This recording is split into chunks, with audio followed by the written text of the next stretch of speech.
जी, अस्सलाम वालेकुम, welcome to Ruhel auto electrician. उम्मीद करता हूँ आप सब ठीक होंगे, खैरियत से होंगे। आज मेरे पास गाड़ी आई है, निसान एक्स-ट्रेल हाइब्रिड की गाड़ी है ये। तो मैं आज आपको बताऊँगा, अगर आप इस गाड़ी का गियर चेंज करते हैं या ऑयल पंप चेंज करते हैं, तो इसकी आपने कैलिब्रेशन कैसे करनी है। तो वीडियो को मुकम्मल देखना है, तो वीडियो बहुत ज़रूरी है। तो अभी मैं आपको इसके कनेक्शन बताता हूँ इसका। तो ये गेट के पीछे लगा होता है, इसके 2 ग्रिप होते हैं। ये 2 तार वाला ग्रिप होता है और एक ये जो सा ब्लैक ग्रिप है, एक ये वाला ग्रिप होगा। ये 2 तार वाले ग्रिप के मैं कनेक्शन बता दूँ। ये ब्लैक तार है, इसमें एक बॉडी ग्राउंड आएगा। जो रेड तार आपको नज़र आ रही है सीधी रिले में जाएगी, रिले की आउटपुट कहलाएगी ये वाली तार। बाकी ये जो ग्रिप है इसके भी मैं कनेक्शन अभी ये मैं आपको बताता हूँ। इसमें टोटल 4 तारें हैं, 6 तारों वाला ग्रिप है ये। तो ये आप देखें ज़रा, 2 ऊपर पिन है, 2 नीचे पिन है। ये एक पिन खाली है, 2 नंबर पिन हमारी 32 नंबर पिन पे बोलेगी, टीसीएम वाले ग्रिप में बोलेगी जो ट्रांसमिटर कंट्रोल का ग्रिप है। और जो 3 नंबर पिन है ये हमारी ट्रांसमिशन कंट्रोल मॉड्यूल के 25 नंबर पिन पे ये तार बोलेगी, डायरेक्ट वहाँ पे तार जाएगी। बाकी जो नीचे 2 तारें हैं, इसमें जो वाइट तार है ये हमारी सीधी रिले में जाएगी, टिक टिक वाले पॉइंट में ये तार बोलेगी। और जो रेड तार है ये हमारी इग्निशन की तार है। ठीक हो गया। तो ये भी हमारी टीसीएम में 2 तारें होंगी। ये 4748 नंबर पिन इग्निशन कहलाएगा ये भी रिले में टिक टिक वाले पॉइंट में बोलेगी तार। ठीक हो गया। बाकी ऑयल पम्प के मैंने कनेक्शन आपको सारे बता दिए हैं। ये इसका कंप्यूटर है, इंजन वाला Y81 इसका नंबर है। तो इसके पीछे ये टीसीएम वाला ये कंप्यूटर लगा हुआ है। ठीक हो गया। इसमें सारी तारें जाएंगी। ये हमारा टीसीएम है, ट्रांसमिशन कंट्रोल मॉड्यूल। ये इंजन वाले कंप्यूटर के साथ ये लगा होगा, सिंगल ग्रिप है इसका। तो कनेक्शन मैंने आपको सारे बता दिए हैं। ये ग्रिप है इसका, इसमें ये सारी तारें बोलेंगी, डायरेक्ट जाएंगी, कहीं से होके ये तारें नहीं जाएंगी, डायरेक्ट तारें यहाँ पे बोलेंगी जो ऑयल पंप की तारें हैं। तो बाकी मैं आपको इसका फ्यूज़ बक्स से मैं दिखा दूँ कि इसका कौन सा इसकी डिले कौन सी बनती है। तो ये इसका फ्यूज़ बॉक्स है, ये देखिए ज़रा नीचे करके लगा हुआ है जहाँ पे मैंने टेस्टर लगाया हुआ है। ये हमारी आउटपुट की तार है। ये भी मैं आपको चेक करवाता हूँ कि हमारा जो सा ऑयल पंप ठीक है कि ख़राब है। इसमें हमारी एक इग्निशन आएगी, एक अर्थ आएगा, एक मेन आएगी और एक ये आउटपुट की तार है जहाँ पे मैंने टेस्टर लगाया हुआ है। तो ये मेरे पास फ्यूज़ बक्से का कवर है, ये भी मैं आपको दिखाता हूँ। ये देखें ज़रा, ये फ्यूज़ बक्से का कवर है। इसमें 80 ऑयल पंप रिले है। ठीक हो गया। ये ईज़िली आपको डायग्नोस हो जाएगी तार के इसकी रिले कौन सी बनती है। ठीक हो गया। ईज़िली आपको ये डायग्नोस हो जाएगी रिले, 80 ऑयल पंप रिले, जहाँ पे ये मैंने टेस्टर लगाया हुआ है। तो अभी मैं इसकी वायरिंग मैंने चेक की थी, वायरिंग सारी ओके है, तारें भी सारी सही बोल रही थी। तो बाकी मुझे ऑयल पंप का थोड़ा सा डाउट है। ऑयल पंप इसका सही के जो सा है वो नहीं बोल रहा, आउटपुट नहीं निकाल रहा ऑयल पंप। तो अभी मैं इसका ऑयल पंप भी मैं आपको चेक करके दिखाता हूँ कि ऑयल पंप को आपने इसकी आउटपुट को कैसे चेक करना है। इसकी मोटर की जो सी 2 तारें हैं, एक में अर्थ था, एक की जो सी रेड तार है वो हमारी रिले में सीधी जाएगी, आउटपुट की तार। तो ये भी मैं आपसे शेयर करता हूँ इस वीडियो में। वीडियो बहुत ज़रूरी है, वीडियो को मुकम्मल देखना है। ये इस तरह की वीडियो आपको पूरे यूट्यूब में कहीं पे भी नहीं मिलेगी। ठीक है। इसमें के हाइब्रिड की लाइट ब्लिंक कर रही थी, तो इसमें कोड कोई भी नहीं आ रहा था। तो मैं आपको बताऊँगा कि आपने इसकी कैलिब्रेशन कैसे करनी है। तो मैंने सोचा उससे पहले मैं आपको इसकी वायरिंग के बारे में सारी डिटेल वगैरह बता दूँ।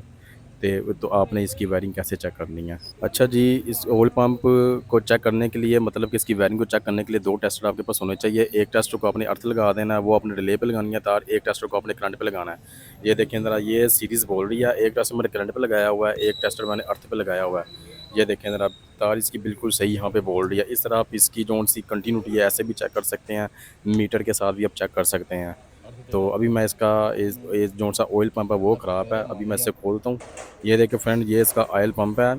ऑयल पंप जो सा अंदर से ये ख़राब हो चुका है, इसका कोड जो सा क्लियर नहीं हो रहा था। तो ये ऑयल पंप की शेप है, ये हमने न्यू ब्रांड मंगवा लिया हुआ है। तो ये न्यू ब्रांड कोई 1 महीने बाद ये हमारे पास आया, तो इसको हम इसके साथ लगाएंगे। तो इंशाल्लाह ताला हमारा जो सा ये मसला ये हल हो जाएगा। ये ऑयल पंप की शेप है इसकी, ये कोड इसका आ रहा है इलेक्ट्रिक ऑयल पंप। ठीक हो गया। ये अभी हमने इसे चेंज किया इलेक्ट्रिक ऑयल पंप। तो ये पास्ट में इसका कोड आ रहा है।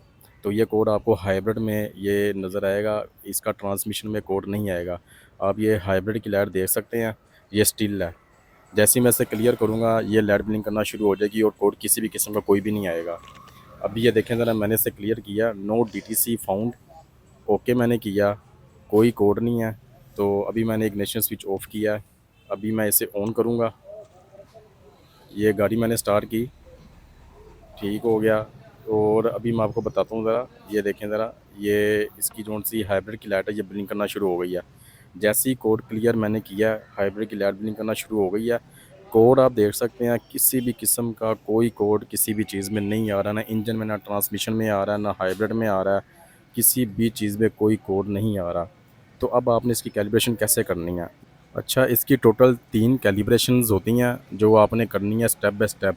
ठीक हो गया, अपने से इसकी कैलिब्रेशन नहीं करनी, क्योंकि ये स्टेप बाय स्टेप जैसे मैं इसकी कैलिब्रेशन करूँगा, आपने भी ऐसे ही, अगर आपने गियर चेंज किया है या इसका ऑयल इलेक्ट्रिक पंप चेंज किया है, तो आपने भी सेम यही तरीका देखते हुए निसान की कैलिब्रेशन आपने इस तरीके से करनी है। तो इसके लिए मुझे इग्निशन स्विच को ऑफ करना पड़ेगा। मैं दोबारा इग्निशन स्विच को ऑन करूँगा। ये मैंने इसका इग्निशन स्विच ऑन किया है, तो हाइब्रिड की लाइट अभी भी ब्लिंक कर रही है। ये देखें ज़रा, ये हाइब्रिड की लाइट ब्लिंक कर रही है। ये गाड़ी मैंने स्टार्ट किया, स्टार्ट में भी हाइब्रिड की लाइट ब्लिंक कर रही है और इग्निशन स्विच में भी हाइब्रिड की लाइट ब्लिंक कर रही है। तो कैलिब्रेशन मैं ये करने जा रहा हूँ कि आपने इसकी कैलिब्रेशन कहाँ पे जाके करनी है। इसकी जो कैलिब्रेशन है वो ट्रांसमिशन कंट्रोल मॉड्यूल में नहीं होगी। ठीक होगा, इसकी जो कैलिब्रेशन निसान वालों ने दी है हाइब्रिड में दी है। आपने इसका जो सा ईवी एचईवी में जाके आपने इसकी कैलिब्रेशन करनी है। यहाँ पे आपने ओके करना है। अभी मैं कोड चेक करवाता हूँ। ये देखें, read fault code no DTC is detected, कोई कोड नहीं है। स्पेशल फंक्शन में जाएंगे, यहाँ पे हमने दूसरे नंबर पे क्लिक करना है, क्लच 10 पोजीशन। ये आपने इंस्ट्रक्शन सारी पढ़ लेनी है। लीवर आपका पी में होना चाहिए, इग्निशन स्विच आपका ऑन होना चाहिए। ठीक हो गया, इग्निशन स्विच को आपने ऑफ नहीं करना। यहाँ पे ओके पे क्लिक करेंगे। अब यहाँ पे देखे थे ना, क्लच 10 पोजीशन लर्निंग हाइड आ रहा है, यहाँ पे आगे लिखा हुआ कुछ भी नहीं आ रहा। अभी मैं दोबारा इग्निशन स्विच को ऑन करूँगा। यहाँ पे ये देखें ज़रा, ये मैंने इग्निशन स्विच ऑन किया, हाइब्रिड की लाइट ब्लिंक कर रही है। सबसे पहले आपने दूसरी कैलिब्रेशन करनी है। टेम्परेचर इसका 50 है। अभी मैं ये स्टार्ट पे क्लिक करूँगा। अभी ये देखें ज़रा, यहाँ पे अब लिखा हुआ रहा है एग्जीक्यूटिंग का। ठीक है, जैसे ही यहाँ पे कंप्लीटेड लिखा हुआ आएगा तो हमारी कैलिब्रेशन हो जाएगी। ये वाली कैलिब्रेशन को करने के लिए इग्निशन स्विच को ऑन आपने लाजमी रखना है। लीवर आपका पी में होना चाहिए। अगर आप ये गाड़ी स्टार्ट करेंगे, लीवर आपका एन पे होगा या डी में होगा तो कैलिब्रेशन नहीं पकड़ेगा, कैलिब्रेशन फेल्ड की ऑप्शन आ जाएगी। जैसे जैसे मैं ये प्रोसीजर कर रहा हूँ वैसे वैसे आपने ये करना। अगर आपके पास भी सेम इस तरह कोई फ़ॉल्ट आता है, या अगर आप गियर चेंज करते हैं या गियर की कोई चीज़ चेंज करते हैं या ऑयल पम्प चेंज करते हैं, तो आपने कैलिब्रेशन लाजमी करनी है। कैलिब्रेशन इसकी हाइब्रिड में जाके होगी, ट्रांसमिशन कंट्रोल मॉड्यूल में इसकी कैलिब्रेशन नहीं होगी।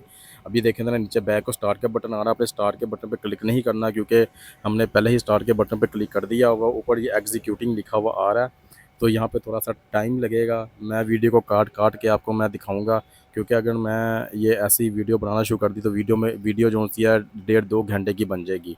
तो मैं वीडियो को थोड़ी कटिंग कर करके बनाऊंगा। प्रोसीजर सेम यही है। आपने इस प्रोसीजर को देखते हुए कैलिब्रेशन करनी है निसान एक्सट्रेल हाइब्रिड गाड़ी की। ठीक है, तो अभी इसका टेम्परेचर देखें ना 50 है। तो अभी ये कैलिब्रेशन ये अगर नहीं पकड़ता, इन केस अगर कैलिब्रेशन नहीं पकड़ेगा तो आपने कैलिब्रेशन दोबारा करनी है इसकी। आपने ट्राई करनी है, आपने गियर जो सा टेम्परेचर थोड़ा ऊपर लेकर आना है गियर का, तो फिर जाके ये कैलिब्रेशन पकड़ेगा। ठीक हो गया, ज़रूरी नहीं कि आप पहली दफ़ा कैलिब्रेशन करेंगे तो ये कैलिब्रेशन पकड़ लेगी, ऐसा नहीं होगा। आपने ट्राई करते रहना है तो ये कैलिब्रेशन पकड़ लेगा। जी दोस्तों, ये हमारी कैलिब्रेशन है वो कम्प्लीटेड लिखा हुआ आ गया। ये देखें ज़रा, यहाँ पे ये मसला ये आ रहा था क्योंकि कैलिब्रेशन नहीं पकड़ रहा था, तो मैंने इसका टेम्परेचर गाड़ी स्टार्ट की तो टेम्परेचर इसका मैं हाई लेकर आया। तो देखें ज़रा, पहले 50 था, अब 172 टेम्परेचर है। अब यहाँ पे आपने बैक चले जाना है। एक कैलिब्रेशन हमारी कंप्लीट हो चुकी है। हाइब्रिड की लाइट अभी भी ब्लिंक कर रही है।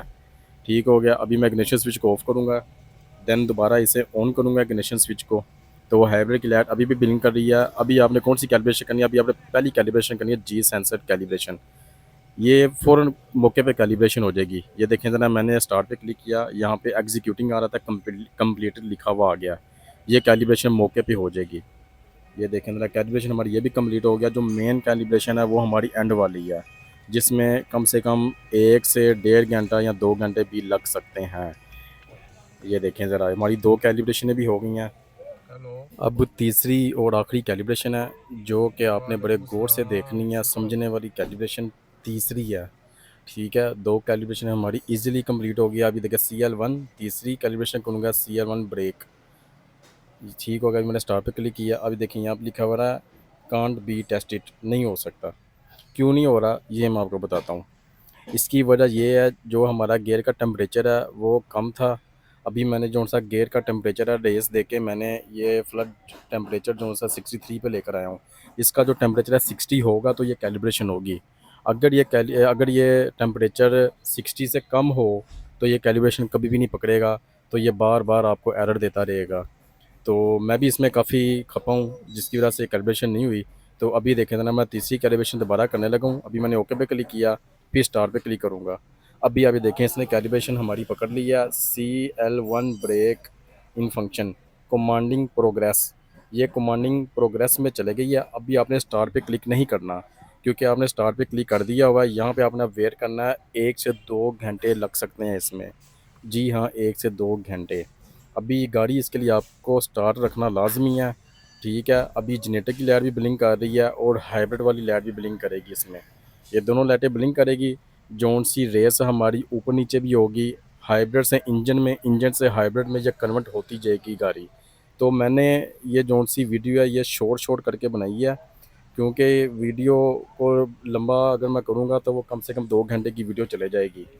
तो ये छोटे छोटे क्लिप मैं आपको दिखाऊंगा। ये आप वीडियो में देख सकते हैं। ईवी में आई है गाड़ी, ईवी से कन्वर्ट होकर इंजन में गई है, आरपीएम ऊपर गए हैं। तो इस तरह ये कैलिब्रेशन ये होती रहेगी। बीच में ये 2000 आरपीएम टिकर भी जाएगी, वहाँ पे स्टक हो जाएंगे आरपीएम, फिर ये नीचे आ जाएगी। इस तरह ये इसका प्रोसीजर कंप्लीट होता जाएगा। ये जो तरीका मैं आपको बता रहा हूँ ये आपको पूरे यूट्यूब में कोई भी नहीं बताएगा, ना आपको इस तरह की कोई वीडियो मिलेगी। ये मैं आपको बार बार आपको बता रहा हूँ, आप बेशक सर्च करके देख लें। इस तरह की वीडियो आपको पूरे यूट्यूब में, इंस्टाग्राम में, फेसबुक में, टिकटॉक में कहीं पे भी नहीं मिलेगी। ठीक हो गया। इसमें मैं काफ़ी खपा हूँ, मेहनत की है, हफ्ता गाड़ी हमारे पास खड़ी रही है।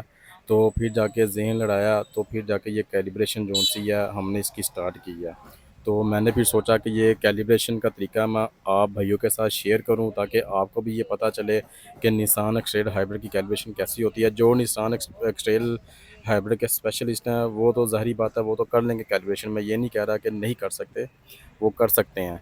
ठीक हो गया, क्योंकि उनका रूटीन वाइज का काम होता है, गियर खोलना, फिट करना, कैलिब्रेशन करना, वो कर सकते हैं, लेकिन वो वीडियो नहीं अपलोड करते। ठीक हो गया। तो अभी ये प्रोसेसिंग की स्टार्ट है। आरपीएम देखें ज़रा, वो देखें ज़रा, 1500 में स्टार्ट हो गए हैं। तो फिर ये नीचे आएंगे, फिर ऊपर जाएंगे। इस तरह इसका जो सा प्रोसीजर है वो चलता रहेगा। 1 से 1.5 घंटा, 1.5 घंटे से 2 घंटे लग सकते हैं इसमें। लॉन्च के स्कैनर के साथ मैं ये कैलिब्रेशन इसकी कर रहा हूँ मैं। तो आप जिस मर्ज़ी स्कैनर्स की कैलिब्रेशन कर सकते हैं, कोई मसला नहीं है। मेरे पास लॉन्च का था, मोबाइल में मैंने सॉफ्टवेयर किया हुआ है, तो मैं इसकी कैलिब्रेशन कर रहा हूँ। तो मेरी वीडियो को लाइक भी किया करें, सब्सक्राइब भी मेरे चैनल को किया करें, कमेंट में भी बताया करें आपको ये वीडियो कैसी लगी है। तो वीडियो बहुत मेहनत से बनती है, तो ये इतनी आसानी से वीडियो नहीं बनती, एडिटिंग करनी की पड़ती है। 2 3 4 घंटे लग जाते हैं एडिटिंग करने में, तो फिर जाके वीडियो अपलोड करनी पड़ती है। अभी आप ये वीडियो में देख सकते हैं हमारी कैलिब्रेशन कंप्लीट हो चुकी है, गाड़ी स्टार्ट है। हाइब्रिड की जो लाइट ब्लिंक कर रही थी वो भी ब्लिंक करना बंद हो गई है। तो वीडियो को मैंने कट करके बनाया है। तो ये देखें ज़रा, अभी आपको शेफ नज़र नहीं आ रहा है, देखें ज़रा, CL1 ब्रेक फंक्शन कम्प्लीटेड। हमारी कैलिब्रेशन कंप्लीट हो चुकी है माशाल्लाह से। गाड़ी भी हमारी इंशाल्लाह ताला ओके हो जाएगी, क्योंकि ये लाइट ब्लिंक कर रही थी, गाड़ी झटके भी मार रही थी, गियर में आगे रिवर्स में झटके थे इसमें। तो इसके लिए अब आपको बैक जाना पड़ेगा, स्टार्ट पे क्लिक नहीं करना। कैलिब्रेशन कंप्लीट हो गई है। तो इस तरीके से आपने निसान एक्सट्रेल हाइब्रिड की कैलिब्रेशन करनी है। तो ये मैं दोबारा स्टार्ट करके चेक करवाता हूँ। ये मैंने गाड़ी को दोबारा स्टार्ट किया और आप मीटर में देख सकते हैं कि हमारी जो हाइब्रिड की लाइट ब्लिंक कर रही थी वो ब्लिंक होना बंद हो गई है। तो अगर आपको मेरी ये वीडियो अच्छी लगी हुई हो तो मेरे चैनल को सब्सक्राइब करें, लाइक करें, कमेंट में बताएं आपको ये वीडियो कैसी लगी। ये वीडियो ज़्यादा से ज़्यादा दूसरे दोस्तों के साथ भी शेयर लाजमी करें, ताकि दूसरे दोस्त भी इस वीडियो से फ़ायदा हासिल कर सकें। खुदा हाफिज़।